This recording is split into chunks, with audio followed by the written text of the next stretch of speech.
Olá pessoal, nós vamos então neste vídeo começar a ver a questão das perdas de protensão, tá certo? A força de protensão que a gente imaginou até agora, né, ela seria constante ao longo do cabo, ela na verdade não ocorre assim, né, pelos motivos que nós vamos ver aqui, tá? Então a perda de protensão é conceituada como a diminuição da força de protensão nos cabos. Então elas podem ser de duas naturezas, que a gente chama primeiro, seriam as perdas imediatas, tá? Que ocorrem devido à presença de resistências, né, geradas basicamente por atrito, nos sistemas envolvidos na operação de protensão e cravação. Então essas perdas são ditas imediatas porque elas ocorrem ao mesmo instante, né, em que você está aplicando a força de protensão, né? Basicamente, como está dito aí, por mecanismos por atrito, né? Que é o foco básico, vamos dizer, desse vídeo agora. Existem então outras perdas que são chamadas de perdas lentas, né? Ou perdas diferidas, que aí elas vão ocorrer ao longo da vida da peça, né? Felizmente, elas tendem a se estabilizar após um período de 2 a 3 anos, porque senão inviabilizaria, né, a nossa protensão, que perderia, vamos dizer assim, a sua eficácia depois de algum tempo, né? Portanto, elas têm um valor limite. Essas perdas diferidas, elas são causadas por fenômenos geológicos do concreto, né, tipo a retração e a fluência, e por relaxação do aço de protensão. Então, esses fenômenos, né, vão provocar também, ao longo do tempo, né, uma diminuição da força no cabo. A retração e a fluência no concreto, né, geram um encurtamento dos elementos, né, de concreto. E como os cabos estão internamente dentro desse elemento e quando há aderência, né, então ele acompanha esse encurtamento do concreto. Consequentemente, o aço vai se encurtar um pouco, acompanhando essas deformações impostas, né, e portanto vai perder força de protensão. Ok?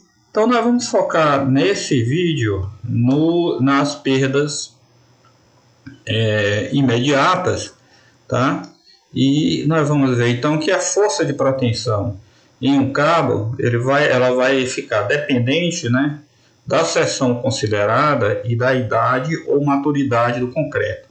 Então, na verdade, a força P de X, a força P, né, que é a força no cabo, ao longo do cabo, vai depender da posição do cabo, na posição X1, na posição X2, na posição X3. Portanto, vai ser uma função que vai depender da variável X, que é a variável posição, e a outra variável importante é a variável T, que não é o tempo, né, de relógio, né? É o tempo relativo à maturidade do concreto. Então, essa maturidade do concreto não está simplesmente dependente do tempo, né? Ela depende, por exemplo, da questão da umidade relativa do ar ao longo desse período, né, em que o concreto está sofrendo então o seu amadurecimento, né, com a reação de pega do concreto acontecendo, né? Então, não depende exclusivamente do tempo, né? Vai depender da temperatura também, da umidade relativa do ar, ok? Bom, portanto, a função seria uma função de duas variáveis. Na verdade, a função x vai ser uma função, vai ser relativa às perdas imediatas, e a questão da maturidade vai ser a variável que vai estar associada às perdas diferidas, ok? Portanto, nós vamos ter duas forças importantes. Uma é a força Pxt0, que é a situação da força ao longo do cabo no instante em que foi instalada a força de protensão. Portanto, é a força de protensão após as perdas imediatas, né, após você ter executado a protensão. E a força final de protensão, que seria P de x, no tempo infinito, quando t é igual a infinito, né? Quando as perdas diferidas já aconteceram, que é chamada então a força final de protensão após todas as perdas terem ocorrido, né? Esse texto aqui está sobrando, seria a soma, na verdade, das perdas imediatas com as perdas diferidas. Bom, vamos ver quais são as perdas por atrito existentes, né? A primeira seria a perda devido ao atrito no êmbolo do macaco de proteção, né? Então, quando a gente está aplicando a proteção, a gente está medindo uma tensão que está ocorrendo no êmbolo do macaco, né? Existe um marcador lá de pressão, né, no equipamento que vai me dar o valor dessa tensão. Mas, na verdade, a força transmitida ao cabo, né, que deveria ser o valor da pressão vezes a área do êmbolo do macaco, né, ela é um pouco diferente, ela é um pouquinho menor. Ela, na verdade, é 4% menor. Tá? Por quê? Porque há um atrito, né, no sistema mecânico do próprio macaco. Então, há um delta sigma, que seria 4% de sigma m, né, onde esse sigma m é a pressão lida no manômetro do equipamento de proteção. Então, na verdade, a força de proteção vai ser um pouco menor, né? Seria aplicada. Agora, o que se faz? Essa perda ela pode ser eliminada, né? Pelo aumento da pressão de proteção lida no manômetro. Então, é exatamente o que se faz. Então, se corrige, né? Aumentando-se a pressão a ser lida no manômetro, né? Por uma pressão que seria aproximadamente 1,04 vezes o sigma I, que seria a tensão inicial de proteção prevista no projeto, né? Seria, então, vai ler um sigma M', que seria uma correção aproximadamente de 4% na tensão inicial, ok? Lembrando que essa tensão inicial nessa fase aqui, que é lida lá no manômetro, como eu estava dizendo, ela é relativa, né? Ela vai ser aplicada no êmbolo do macaco, né? Então, precisa conhecer o diâmetro desse êmbolo, né, para achar a área, e aí você teria a força efetivamente aplicada na cordoalha, né? Na cordoalha a gente vai querer ter aquela pressão de 1.400 megapascal, né?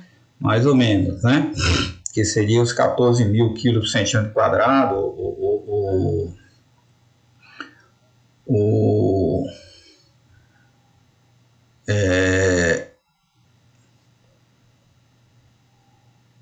ou 1.400, né?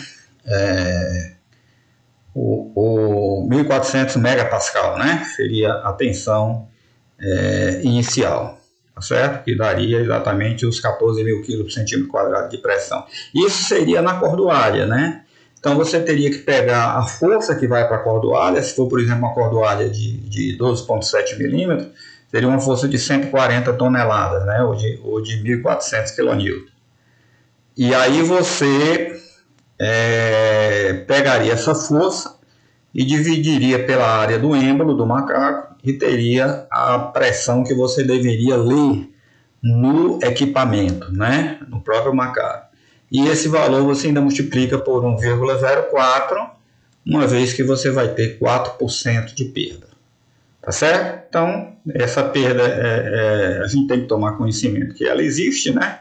Mas a própria empresa encarregada da proteção, ela vai fazer esse cálculo aqui, né, para evitar que essa perda se transforme, né, em redução de força inicial na cabeça, né, do início do cabo, ok? Então ela é contornada dessa forma aqui pela majoração da pressão a ser. Bom, a outra perda que aí não pode ser eliminada é uma perda que se dá pelo atrito cabo-bainha, né? Então nós estamos falando aqui do sistema de pós-tensão, que o cabo está colocado inicialmente dentro daquele duto metálico, né?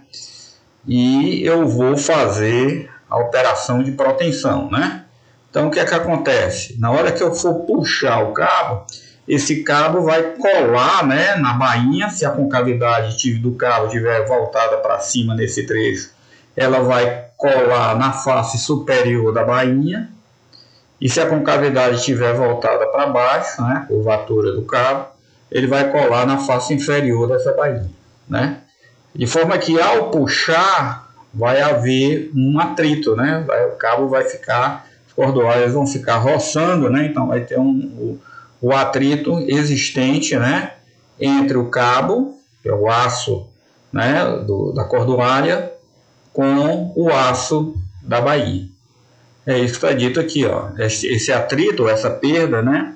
É decorrente do atrito gerado pelo deslocamento do cabo em contato com a bainha por ocasião da realização da proteção. É uma perda, portanto, exclusivamente dos sistemas do tipo pós-tração, né? Que são exatamente a situação em que os cabos têm que ser colocados dentro das peças, né? Porque a pós-tração é justamente a proteção se dá após a concretagem da peça. Então, vai haver esse atrito, né? Exatamente no ato da proteção. Então, a seguir, a gente apresenta a formulação do cálculo da diminuição da força de proteção ao longo do cabo. Vamos ver se a gente consegue dar uma ampliadazinha aqui, né? Para mostrar o que está acontecendo. Então, nós vamos pegar um segmento aqui de cabo curvo, né? Que tem uma certa curvatura. Então, nós temos um raio de curvatura aqui R e um ângulo de alfa, né? Uma variação aqui. E vamos ter um comprimento de arco aqui, ds, né? Como se fosse um arco de círculo aqui. Então, isso é um comprimento aqui infinitesimal, né?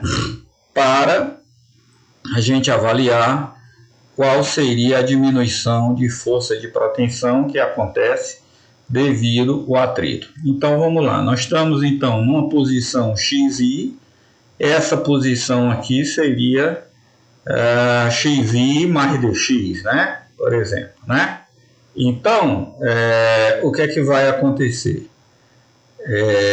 O cabo está sendo puxado aqui por uma força P de XI, né? Nesse início aqui do traçado, e vai chegar lá do outro lado com uma força P de x, que é o que nós queremos saber, que vai ser P de xi mais dp. Esse dp deverá ser negativo, né? Esquema de força. A força está puxando o cabo nesse sentido, né? Que é a força P de xi. E nós vamos ter forçazinhas de atrito, que essas forças de atrito sempre ocorrem no sentido contrário ao movimento, né? Então, se eu estou puxando o cabo para cá, ele vai caminhar todo para cá, mas vai gerar, então, essas forças de atrito que a gente está chamando de F minúsculo aqui. Ok? Então, essa é a geometria, né? E, óbvio, como a gente já viu lá da carga equivalente, né, ou das forças de desviação, vão aparecer cargas aqui, né? Essas cargas que estão apresentadas aqui, essas ações, são forças de desviação. E aqui são apresentadas as forças que o concreto está fazendo no cabo, né? Porque nós estamos examinando exatamente o que está acontecendo no cabo. E essas forças vão ter sempre a direção radial e vale quanto, né? Ela vale P vezes a curvatura, P multiplicado por 1 sobre R, né? Como a gente viu. Pois bem, então, vamos lá. A forçazinha de atrito, pessoal, como a gente já sabe, ela é sempre igual ao μ, que é o coeficiente de atrito, no caso aqui seria um coeficiente de atrito dinâmico, né? Porque o cabo está se movimentando, multiplicado pela força normal entre os dois materiais que estão se atritando. Então é a força normal que existe entre a cordoalha e o aço da bainha. Qual é essa força? É exatamente a força de desviação.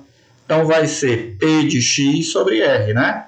A gente já viu lá do estudo da carga equivalente ou das forças, diz que a força de desviação vale a força no cabo dividido ou multiplicado pela curvatura, ou seja, a força dividido pelo raio de curvatura que a gente está imaginando constante, né? Nesse segmento aqui infinitesimal. Bom, a equação que a gente pode continuar escrevendo, então aqui o dp, né? Seria, essa força aqui seria uma força por metro de arco. Se a gente multiplicar essa força pelo comprimento do arco, nós vamos ter o somatório das forças de atrito e, portanto, seria igual ao dp, né? Quanto que vai diminuir a força de proteção. Então, é isso que é feito aqui. O dp vai ser menos μ p de x sobre r, que é o valor de fzinho, multiplicado pelo comprimento do arco, que é um comprimento ds, né? Ok? Então ficou menos μ p de x sobre r, né? Que é o esforço normal aqui, vezes ds. Mas da geometria diferencial aqui, o que é que a gente pode dizer? Quem é ds sobre r, né? A geometria a gente sabe que o comprimento do arco vai ser o raio vezes o ângulo aqui, né? Vezes d alfa, vai ser r d alfa. Logo, ds sobre r, né? Passando o r aqui para o outro lado, fica igual a d alfa, que é essa variação aqui.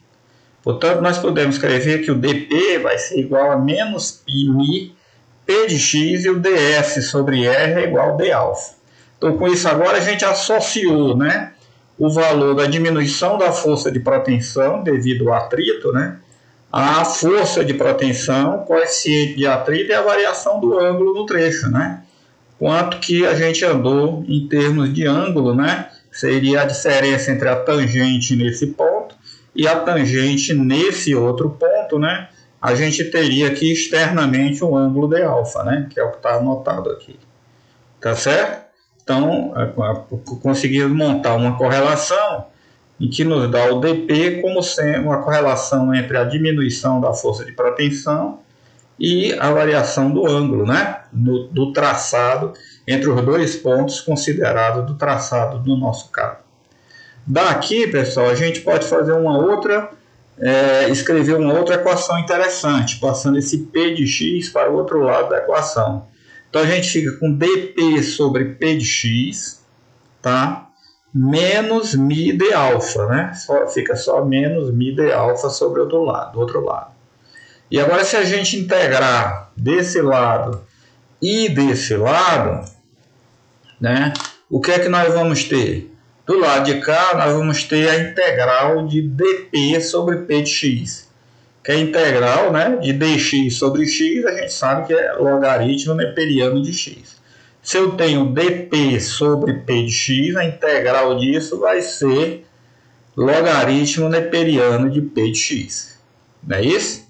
Desse lado de cá, integral de μ de alfa, né, vai ser o menos μ vezes a diferença, né, entre os alfa. Mas se a gente quiser tratar só da função, determinar só a função, não seria uma integral definida, seria integral aberta. Então aqui a integral vai ser dp sobre p de x mais uma constante é igual a menos μ vezes alfa, né, que é o que está indicado aqui. Perfeito?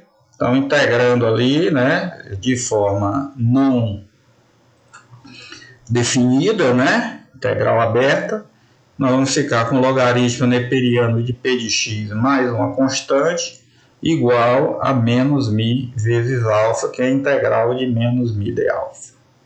Perfeito? Muito bem. Continuando. Para a gente eliminar agora aqui esse c, né? Para x igual a xi, que seria no início, né? No início do trecho, nós não temos nenhuma variação de ângulo, né? Então, o dp tem que ser igual a zero. Consequentemente, alfa, né? Alfa vai ser igual a zero. Nós vamos ter que, no ponto igual a xi, nós vamos ter logaritmo neperiano de p de xi mais c tem que ser igual a zero. Lógico que o c tem que ser, então, menos logaritmo neperiano de p de xi, que é para zerar, né? Então, zeraria o valor da função. Depois, nós temos, então, agora ficamos com o c determinado, logaritmo neperiano de p de x menos o logaritmo neperiano de p de xi, que é um valor fixo, que seria a constante c que nós colocamos aqui, né? A diferença entre os logaritmos, já sabemos que é o logaritmo da divisão. Então, logaritmo de p de x menos o logaritmo de p de xi vai ser logaritmo de P de x dividido por P de xi igual a menos μ vezes alfa. E aí, pessoal, agora elevando ao expoente neperiano, né? E elevado a esse logaritmo vai ficar P de x sobre P de xi, e aí vai ficar E elevado a menos μ vezes alfa. Então essa é a relação, né, importante, que vai me dar o valor da força P de x, né, em função do seu valor no início do trecho, né, e do ângulo alfa existente, né, entre o ponto inicial e o ponto em que eu estou querendo medir a minha força de proteção. Portanto, é como está escrito aqui. Finalmente, a força de proteção P de x vai ser igual à força P de xi inicial no trecho, E elevado a menos μ vezes alfa, onde esse ângulo alfa vai ser dado em radiano, é exatamente o ângulo, né, percorrido, é o ângulo entre as tangentes no ponto x e no ponto xi. Tangentes da curva, né, que define aqui o traçado do meu carro. Ok? Essa expressão é bom a gente, né, ressaltar, né, que ela seria válida, né, ela é válida para os trechos em que o cabo tem sempre a mesma curvatura, não passou por nenhum ponto de inflexão, tá? Então a validade fica dentro do domínio em que o cabo tem uma curvatura sempre no mesmo sentido, ok? Então vamos ver a interpretação geométrica disso, né? Vamos pegar aqui um cabo que tem exatamente, eu estou marcando aqui os pontos de inflexão, ó. Então vamos lá, ele nasce aqui em A, tem uma certa inclinação, uma tangente aqui, depois o ponto, ele vem aqui com um traçado, né, com a concavidade sempre voltada para cima. No ponto B ele tem um ponto de inflexão, portanto houve uma mudança de concavidade, né, que é a característica do ponto de inflexão. Lembrando que no ponto B é um ponto de concordância, né, portanto tem a mesma tangente aqui, tanto para o trecho AB como para o trecho BC, ok? É um ponto de concordância e ao mesmo tempo um ponto de mudança, né? Ponto de inflexão. A mesma coisa aqui no ponto C, né?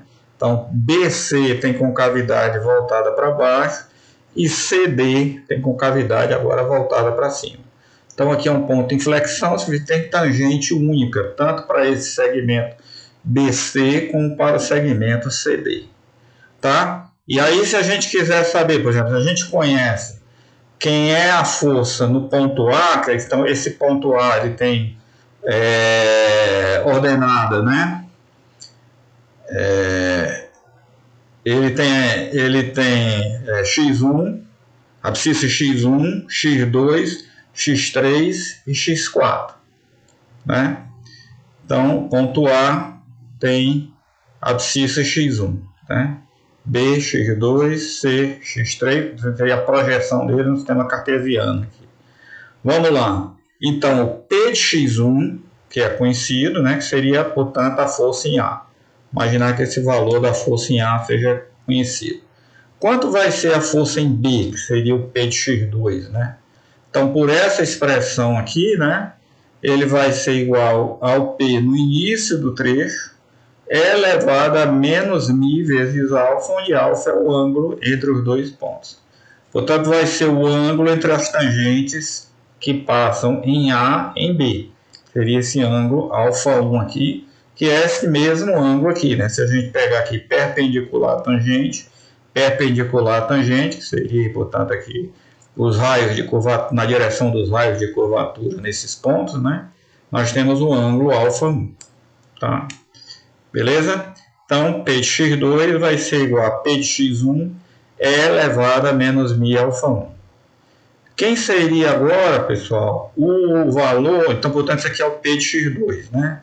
A força de proteção em B. Quem seria a força de proteção em C? Que seria o P de x3. Ora, se eu já tenho a força em B, que é o P de x2, então aplico a mesma equação. Então, o P de x3 vai ser igual a P de x2 é elevado a menos μ alfa 2, que o alfa 2 é o ângulo entre B e C, né? Que seria aqui o ângulo entre as tangentes. Tá? E finalmente, se eu quiser saber quem é o P de x4, né? Que é lá no ponto D, conhecendo já o P de x3, a expressão ficaria P de x3 é elevado a menos μ alfa 3. Tá? E aí eu teria eu chegado então no P de x4, né?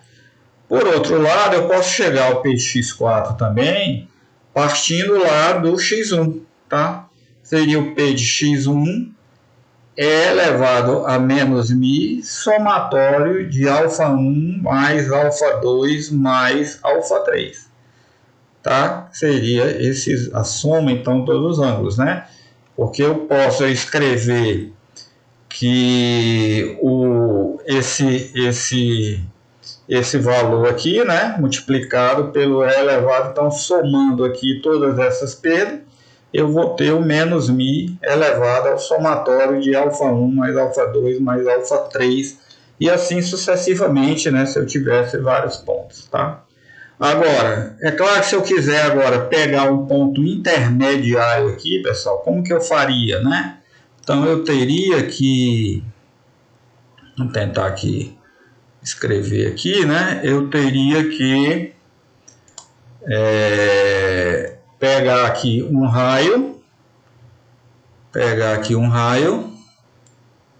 Vou ver se eu consigo escrever aqui com esse, né? Não é com esse. Bom.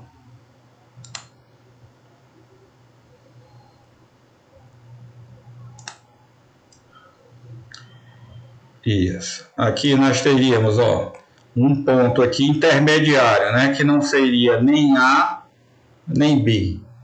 Como que eu poderia achar uma força aqui? Né? Eu teria que passar uma tangente.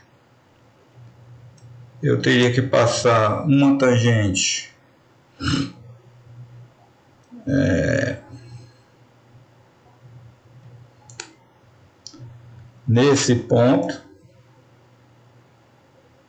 Não está legal aqui.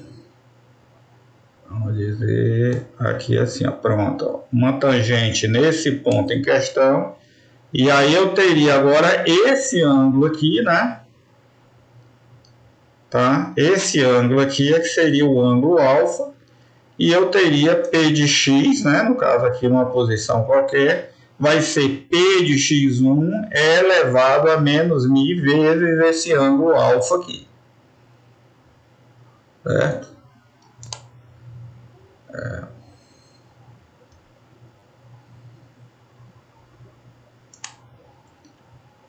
Então, teríamos aqui um novo ângulo alfa, certo? Um novo ângulo alfa aqui. Então, nós teríamos P de x é igual a P de x1 elevado a menos μ alfa, tá certo? Então, precisaria conhecer, né, todo o valor, né, de x, desse ponto que a gente está querendo calcular aqui, e achar basicamente esse ângulo alfa aqui, né? Acharia a tangente nesse ponto e a tangente nesse outro ponto aqui para achar essa diferença, né, desses ângulos, e entraria então nessa expressão. Ok? Então é isso, tá? Vou apagar então essas construções aqui, né? Beleza. Agora, deve-se acrescentar ainda, né, isso é importante, uma perda chamada de parasita ou de perda em linha, considerando um ângulo suplementar de deflexão por cada metro do cabo, visando cobrir sua curvatura entre os suportes que o posicionam na forma. O que é isso? Então, além, né, pessoal, dessa curvatura que você está criando aqui, né, do traçado do cabo, a gente sabe que na obra, né, esses cabos ele não vai estar totalmente, né, apoiado em todos os pontos, manter na posição. Então nós vamos ter a obrigatoriedade de passagem apenas em alguns pontos que são uma espécie de suportezinho, né, umas cadeirinhas que vão ficar do fundo da laje ou do fundo da viga até a posição do cabo, prendendo o cabo na posição. Então, entre um suportezinho desse e outro, o cabo vai fazer uma barriguinha ali, né? É como se a gente estivesse dizendo, tá? Vamos tentar colocar aqui, né? Que o cabo, vamos dizer, ele não está bonitinho aqui, né? Ele vai fazer, exagerando aqui, né? Uma coisa desse tipo, né? Entre um ponto e outro, de apoio lá na obra propriamente dita. Então, isso geraria mais curvatura, né? Mais ângulos alfas, tá? Então, para levar em conta isso, a gente vai adotar como se estivesse havendo também uma variação de ângulo, né? Por metro nesse cabo, né? Além desse problema dessa variação entre os pontos de apoio, pode haver também alguma ondulação em planta, né? Porque o que a gente está vendo aí é a elevação do cabo. Mas pode haver alguma elevação em planta, também curvatura em planta, que vai aumentar essa perda por atrito. Tá? Então, pessoal, a gente deve, na expressão genérica aqui, né, além do somatório de alfa, colocar um valor de perda em linha, né? Então seria, na verdade,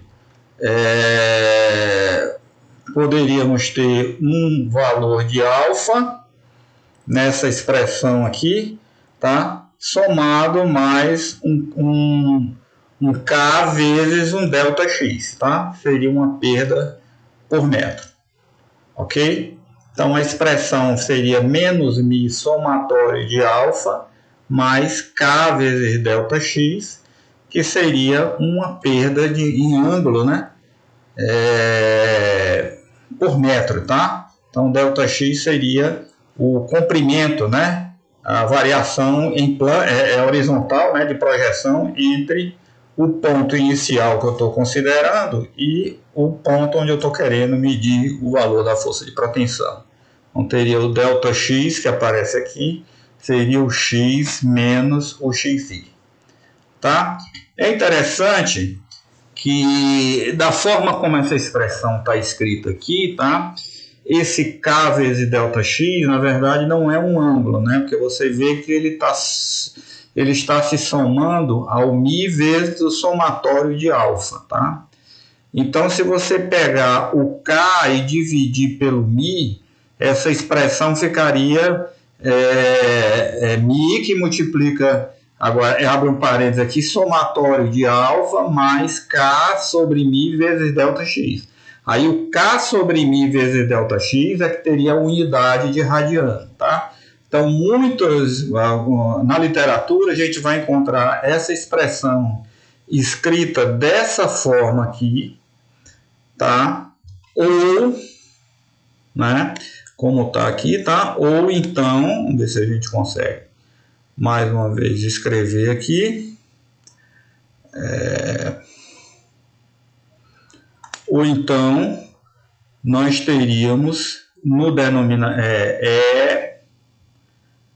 elevado a menos, aí o μ fica fora, tá? Um parêntese, aí nós teríamos o somatório de alfa, né? Somatório de alfa mais um valor que a gente normalmente na literatura chama de beta vezes o nosso ΔX, tá? essa seria uma outra forma de apresentar. Qual é a diferença? A diferença é que aqui nós temos o Mi fora, né, do parênteses. Então, obviamente, o que a gente tem é que, né, o beta que apareceu aí, ele vai ser igual, né, ao valor de K dividido pelo Mi. Tá? O valor de K dividido pelo Mi. Então tem que ver na literatura se o valor para o coeficiente de perda em linha é dado porque nesse caso o beta vai ter unidade, né? Ele vai ser radiano por metro, e o kappa não tem unidade, tá? Ele é adimensional. Então, se o beta for dado em radiano por metro, é porque se o valor do coeficiente de perda em linha for dado em radiano por metro, é porque ele está sendo dado, né, dessa expressão aqui, tá? E se não, né, se ele for dado em aberto, ele vai ser dado como valor de K, e portanto a expressão a ser usada já é essa daqui. Então ele já está dando o valor, quando eu dou o valor K, né, na literatura, tá, já vai ser o beta vezes o Mi. Ok? Então, cuidado com isso, né? Nós vamos trabalhar, pessoal, mais, deixa eu ver lá depois no exercício, mais com essa expressão do beta, tá? Que seria o K dividido por Mi. Tá? Vamos ver isso. Tanto faz, né? De qualquer forma, o resultado é o mesmo, tá? O resultado numérico vai ser sempre o mesmo. Bom, quanto é que vale? Então, tem dois parâmetros aí importantes, né, para a gente calcular a nossa perda por atrito, que é o coeficiente de atrito, propriamente dito, né, o Mi, e esse parâmetro K, ou parâmetro beta, né, definidos, relacionados por essa expressão aqui. Bom, o caso mais comum que a gente vai usar aqui, por exemplo, é pós-tensão com a cordoalha de 7 fios e uma bainha metálica flexível, né? Que é o sistema de pós-tensão com aderência posterior. Então, o Mi vale 0,23, né? Isso aí é obtido, né, dos ensaios, e o kappa vale 0,0014, tá? O kappa vale 0,0014. Se a gente quisesse achar o beta, pessoal, né, a gente pegaria aqui, o kappa seria 0,014, como está dito aqui, né, 2014, dividido pelo beta, que é ou pelo Mi, né, que é 0,23, tá? Dividido por 0,23. Então dá 6 vezes 10 a menos 3. Dá 0,306 radiano por metro, tá? Se a gente quiser pensar em beta, né? Agora, no caso da cordoalha engraxada, ó, o Mi vale 0,07, tá? E o kappa 0,3025. Quanto que vale o beta, né, da cordoalha engraxada? 0,3025 dividido por 0,07 dá 3 vezes 10 a menos 3, tá? Então, é menos, né? Aí você vê bem claramente aqui, né, pessoal, uma das vantagens da cordoalha engraxada, né, é que o coeficiente de atrito, ele é bem menor, né? Por quê? Porque exatamente, uma das funções também da graxa, né, além de vai permitir a proteção e a proteção também da cordoalha, né, porque se ficar um inibidor, uma graxa inibidora de corrosão, ela também vai ser responsável pela diminuição do coeficiente de atrito, e, consequentemente vamos ter uma perda bem menor, né, comparado com o cabo tradicional que vai ser colocado dentro de bainhas metálicas. ok? Aqui vocês têm uma tabela que dá as várias outras situações, né, que são os valores recomendados pelo ACI, de coeficiente de atrito, né, e de coeficiente kappa, tá? Então, ó, por exemplo, para a bainha metálica, né, para a bainha metálica,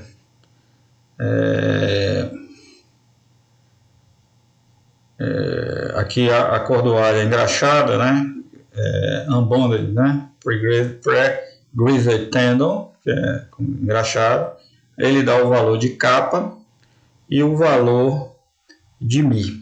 Então, até uma variação aqui de 0,05 até 0,15, né? A gente está usando 0,07. E o kappa, estamos usando 0,3025. Tá? Valores menores aqui. Bom, então esses são os valores recomendados pela ACI, mas o que nós vamos trabalhar, que tem sido usado aqui no Brasil, tem sido mais esses valores aqui, ok? Que a gente tinha colocado lá. Bom, então como é que nós vamos ficar com os diagramas de variação da força de proteção, né?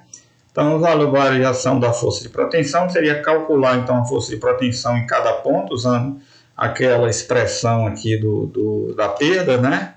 P de xn vai ser P de xi elevado a somatório de alfa, e considerando aqui também a perda em linha, nós vamos encontrar uma curva exponencial, né? P de x ele cai aqui exponencialmente. Tá? Bom, então nós vamos ter cabos protendidos pelos dois lados, ou seja, eu estou puxando por um lado e estou puxando também pelo outro lado. O que vai acontecer? Eu vou ter uma curva de decaimento aqui pelo lado esquerdo e vou ter uma curva de decaimento da força, estou puxando com a mesma força de proteção dos dois lados, né? Então eu vou ter uma curva de decaimento que vem aqui também pelo outro lado, que é a função do traçado do cabo, né? Daqueles ângulos alfa. Então vai ter um ponto em que elas vão se encontrar, tá? E a curva final vai ficar o que estava antes do ponto de encontro aqui, né? O lado esquerdo vai valer para os pontos, né, do cabo do lado esquerdo. E a curva que era obtida quando eu puxo pelo lado direito vai ficar validada justamente, né, aqui do lado direito. A curva final da força de proteção vai ficar. Então, a vantagem de você puxar pelos dois lados, né, é que a perda de proteção, você consegue evitar que ela se prolongue mais aqui até o outro lado, né? Então, puxando pelos dois lados, você consegue levantar ou aumentar o valor da força de proteção, né? Conseguindo, então, diminuir, né, essa perda, uma vez que você está puxando pelos dois lados. A interpretação física desse ponto, né, é exatamente o chamado ponto indeslocável, que eu estou puxando para esse lado, todos esses pontos que estão aqui vão se deslocar para a esquerda, né, para o sentido onde eu estou puxando. E todos esses pontos do cabo que estão aqui vão se deslocar para a direita, eu estou puxando aqui por esse lado. E esse ponto aqui, que está no meio das duas curvas, não vai nem para a esquerda nem para a direita, fica aqui no meio, né? Fica aqui parado nesse ponto aqui. Se o cabo for simétrico, né, esse ponto aqui vai ficar bem no meio do cabo. Se o traçado não for simétrico, esse ponto vai depender do traçado, né, assimétrico. Pode ficar mais para a direita, pode ficar mais para a esquerda, a depender do traçado. Ok? Bom, uma outra coisa que a gente pode fazer, que é importante, né, como a gente viu no controle da proteção, é o cálculo dos alongamentos, né? Então, com os diagramas de variação da força de proteção, nós podemos obter os alongamentos previstos para o cabo utilizando a seguinte expressão. Então, vamos ver um cabo, considerando aqui um cabo puxado por um único lado, que teria, então, essa curva aqui, tá? O que é que nós vamos entender? Cá um segmentozinho aqui, né, num ponto X aqui, vai ter um comprimento dx e vai ter uma força P de x, tá? Quanto que se alongou esse comprimento infinitesimal aqui do cabo? ele teve um d delta L, que vai ser o valor da força normal vezes o comprimento dele, portanto vai ser P de x vezes dx, E, que é o módulo de elasticidade, a área do cabo. Então, a P de x vezes dx é sobre a P. É quanto que esse segmentozinho aqui aumentou. Quanto que o cabo no total aumentou, né, de comprimento? Seria integral, né? Então, o ΔL total vai ser integral de P de x dx sobre EAP. Como é o módulo de elasticidade do aço, né, de proteção, e a área do cabo não modificam, então pode sair da integral, vai ficar 1 sobre EAP, que é a integral multiplicado pela integral de P de x dx. Ora, mas quem é a integral de P de x dx? A integral de P de x dx é a área sobre, né, a área aqui embaixo, né, da curva, né? Exatamente abaixo da curva, essa área que está choreada aqui. Então, portanto, vai ser a área F dividido por E sobre a P, né? Então, calcula-se essa área e obtém-se, então, o alongamento. Dessa forma, será o alongamento que a gente vai depois conferir, né, com o alongamento medido em campo, né? Por isso que na planta vem a medida daquele alongamento, que seria o alongamento teórico, né, que vai ser calculado dessa forma. Então, se a gente tiver cabos puxados pelos dois lados, né, como a gente viu, a situação dos diagramas vai ser essa. Eu vou ter uma área S1 relativa ao lado esquerdo, eu vou ter uma área S2 relativa ao lado direito.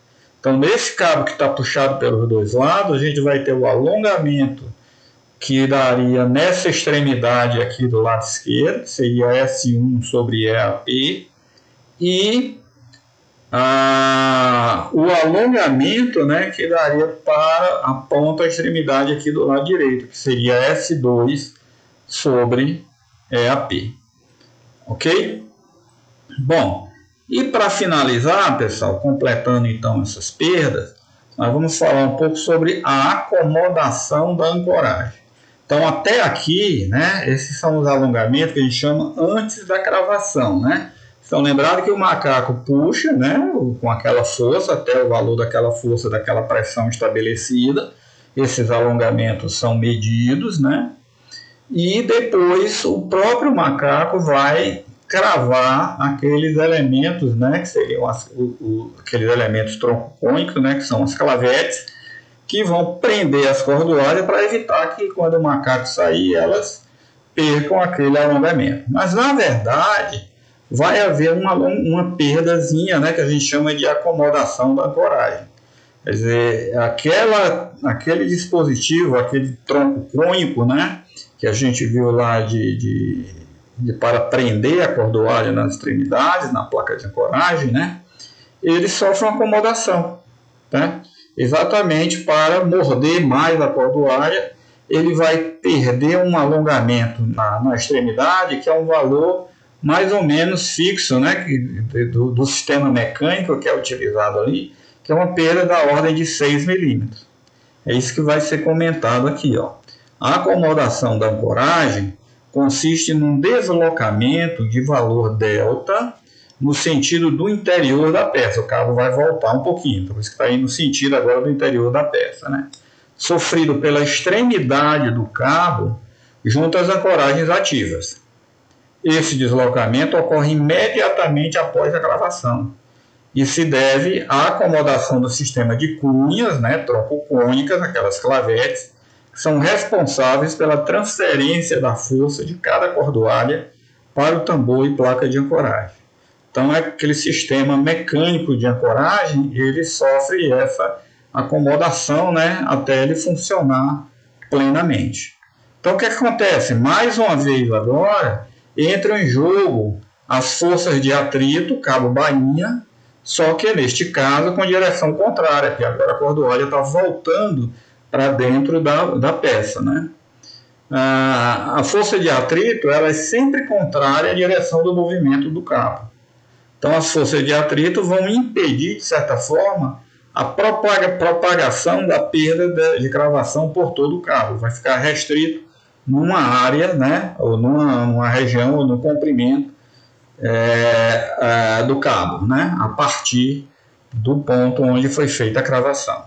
Então, o problema do cálculo da perda de cravação consiste basicamente na determinação do chamado ponto de bloqueio, que é o limite da propagação ao longo do cabo do deslocamento da cunha. Vamos dar uma interpretação física para isso, né? Vamos supor que eu tenho aqui a curva de perda por atrito, né? Quando eu puxo o cabo, tá? Então é essa curva aqui. Então a força de proteção, enquanto o macaco está segurando, vai ser essa daqui, tá? E aí agora eu vou fazer a cravação, faço a cravação, e aí o que acontece? Esse cabo vai perder um valor de delta, né, que é igual normalmente a 6 milímetros, tá? Então lembrado que quando a gente calculou a área disso aqui, essa área dividido por AP, né, dava o alongamento do cabo, tá? Mas vamos ver o que é que acontece quando a gente agora faz a cravação. Então, vamos supor que essa perda de cravação vai ter influência até um ponto aqui que a gente vai chamar de ponto B, o ponto de bloqueio. Quer dizer, a partir daqui continua a mesma força de proteção que o cabo tinha no ato da proteção, tá? A força que vai ser afetada pela cravação vai ser esse segmento aqui, que vai diminuir a força de proteção devido a esse efeito da acomodação da ancoragem. Então, daqui para frente, não tem perturbação nenhuma mais na força de proteção. Por isso que a gente chama esse ponto aqui o ponto de bloqueio, é o ponto em que há um bloqueio da passagem, vamos dizer assim, do efeito da acomodação. E qual é o significado, né? Como é que a gente acha esse ponto aqui?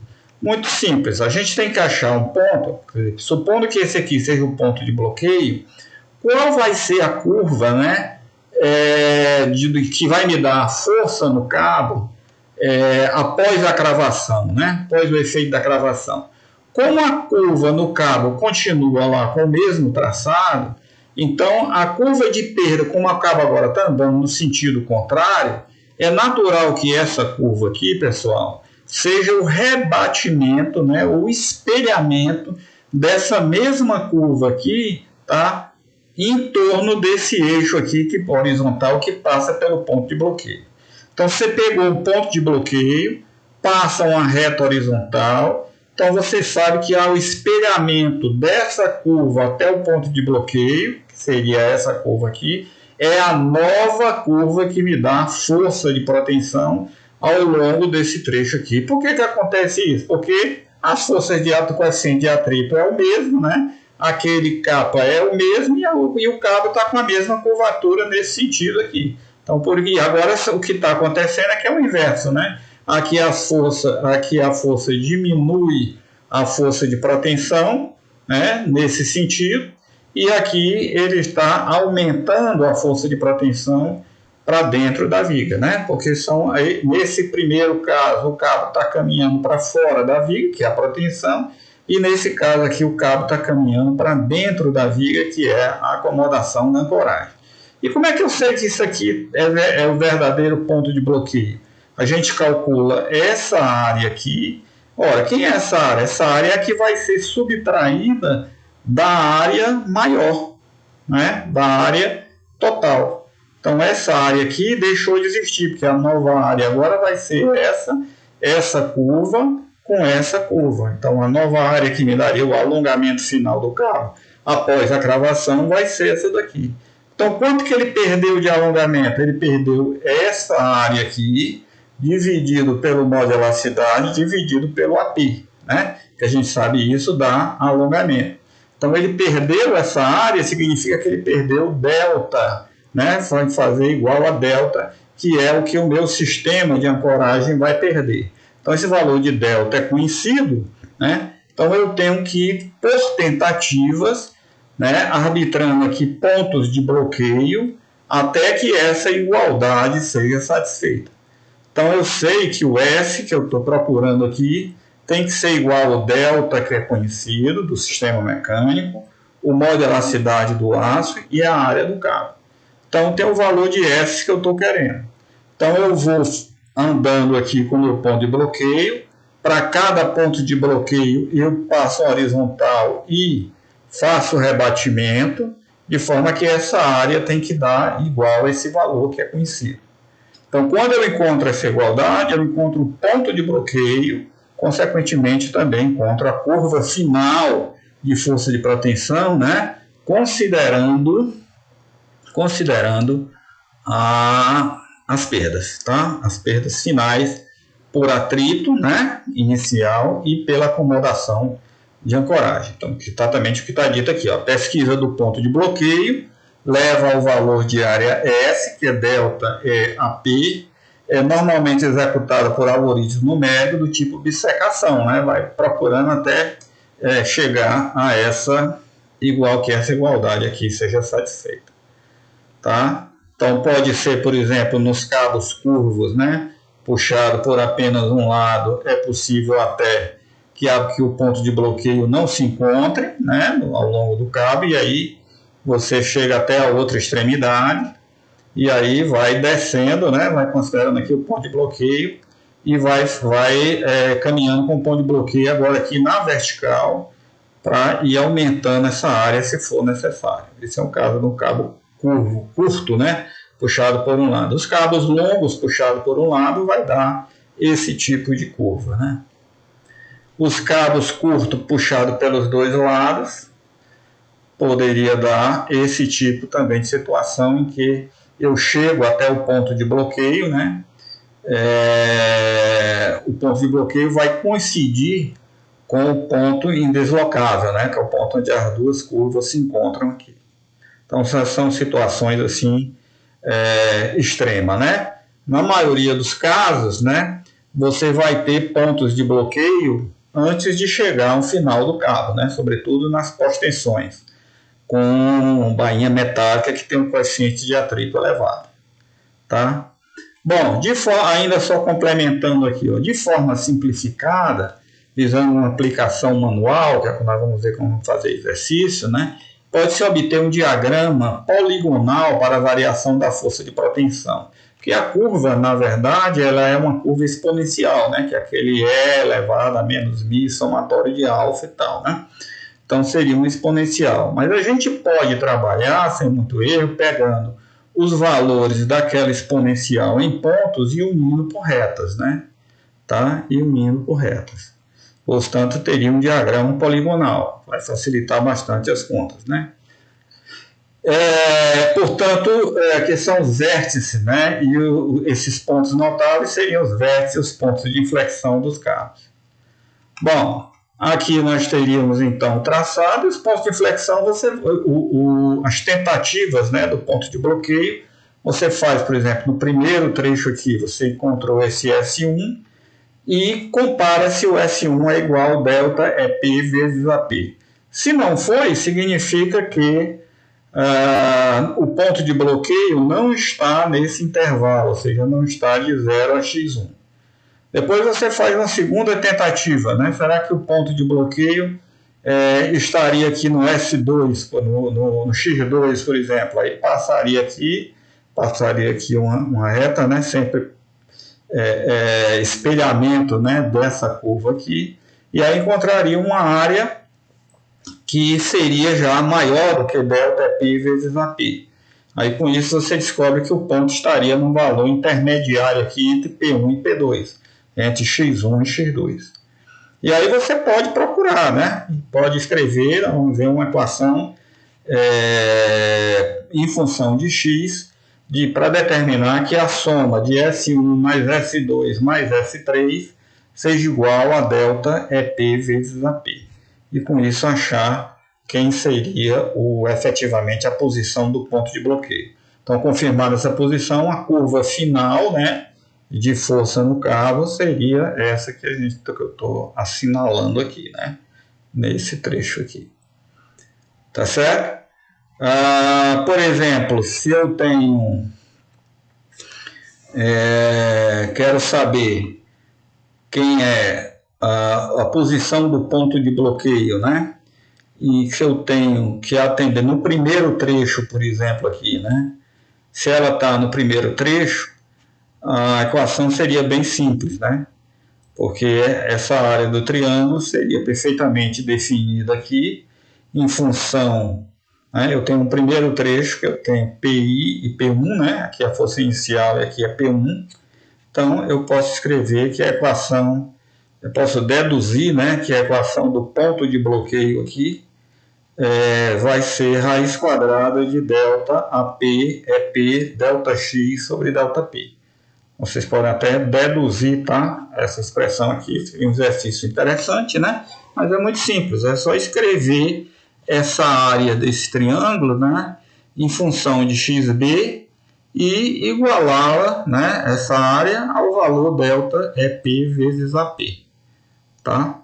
A área do triângulo, né, poderia ser determinada tudo em função do próprio x, né? Quem seria o x, a base aqui do triângulo. Então vai dar uma equação do segundo grau, por isso que essa é uma equação simples, né, do segundo grau, portanto vai dar uma raiz única aqui que vai me dar o valor do ponto de bloqueio. Ok? Então essa, pessoal, são as perdas, né, geradas imediatas, né, chamadas perdas imediatas geradas por atrito. No caso, por exemplo, então elas vão acontecer para cordoalhas engraxadas e para as cordoalhas ou cabos de pós-tração, né, estão dentro de dutos metálicos, dentro daquelas bainhas.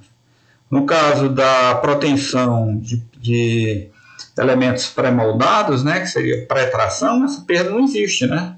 Porque na hora que eu estou puxando os cabos, não existe ainda,